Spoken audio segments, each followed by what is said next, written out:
বাজে ফর্ম আর ইনজুরির ধকল সঙ্গী করেই আইপিএলের বিমানে চড়েছিলেন মুস্তাফিজুর রহমান। গতবারের চেনাডেরা দিল্লি ক্যাপিটাল ছেড়ে নতুন ঠিকানা চেন্নাই সুপার কিংস। চ্যালেঞ্জ উতরে আইপিএলের সফল দলটির জার্সিতে অভিষেকটাও হয়েছে স্বপ্নের মতো। 3 ম্যাচে 7 উইকেট শিকার করে এখনো পর্যন্ত নিজের দখলে রেখেছেন পার্পেল ক্যাপ।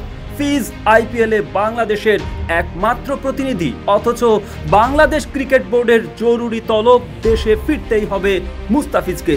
কার্টার মাস্টারকে ঢাকায় ফেরাতে কয়েকদিন ধরেই চেন্নাই সুপার কিংসের সাথে একের পর এক মেল চালাচালি এবং ফোন আলাপ শেষে মঙ্গলবার রাতে ঢাকায় ফিরেছেন মুস্তাফিজুর রহমান। বিসিবির 3 জন পরিচালক বিষয়টি নিশ্চিত করেছে। এখন ওয়ালটন ফ্রিজ কিনে অনেকের মতো আপনিও হয়ে যেতে পারেন মিলেনিয়াল। সেরা পণ্যের সেরা অফার, ওয়ালটন মিলেনিয়াল। তবে কি শেষ আইপিএলে মুস্তাফিজের অভিযান? চেন্নাই সুপার কিংসের জন্য বেশ ভাইটাল মুস্তাফিজ, আর তাই কার্টার মাস্টারকে সহজে ছাড়তে চায়নি চেন্নাই। তাদের ভয় দেশে ফিরলে তার ছন্দে ঘাটতি হতে পারে। বিসিবির দায়িত্বশীল সূত্র জানিয়েছে, মূলত টি-20 বিশ্বকাপে খেলতে যাওয়ার জন্য ভিসা আবেদন এবং ফিঙ্গারপ্রিন্টের জন্য 36 ঘন্টার মাঝে ক্রিকেটারদেরকে ঢাকায় অবস্থান করতে হবে। যেহেতু দলগত ভিসা, তাই সবার কাজ একসাথেই শেষ করতে হবে।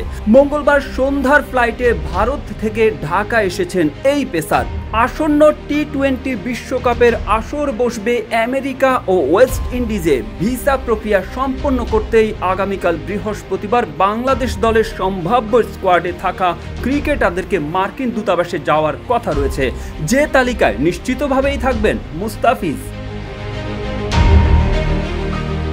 এদিকে আগামী 5 এপ্রিল আবার ম্যাচ রয়েছে চেন্নাই সুপার কিংসের। রাজীব গান্ধী আন্তর্জাতিক ক্রিকেট স্টেডিয়ামে সানরাইজার্স হায়দরাবাদের বিপক্ষে তারা নিজেদের 4র্থ ম্যাচ খেলবে। ওই ম্যাচে নিশ্চয়ই মুস্তাফিজকে পেতে চাইবে চেন্নাই, কারণ তাদের হয়ে প্রথম 2 ম্যাচ জয়ে দারুণ ভূমিকা ছিল এই টাইগার পেসারের। কিন্তু ভিসার কাজ শেষ করে মুস্তাফিজ চেন্নাই সুপার কিংসের সঙ্গে যোগ দিতে পারেন কিনা সেটি নিয়ে অনিশ্চয়তা থেকেই যাচ্ছে, কারণ মুস্তাফিজকে 3 দিন ঢাকায় অবস্থান করা লাগতে পারে। জানা যায় আমেরিকান এমবেসি 2 দিন পাসপোর্ট জমা রাখবে, ফলে তিনি শুক্রবারের ম্যাচ মিস করতেই পারেন।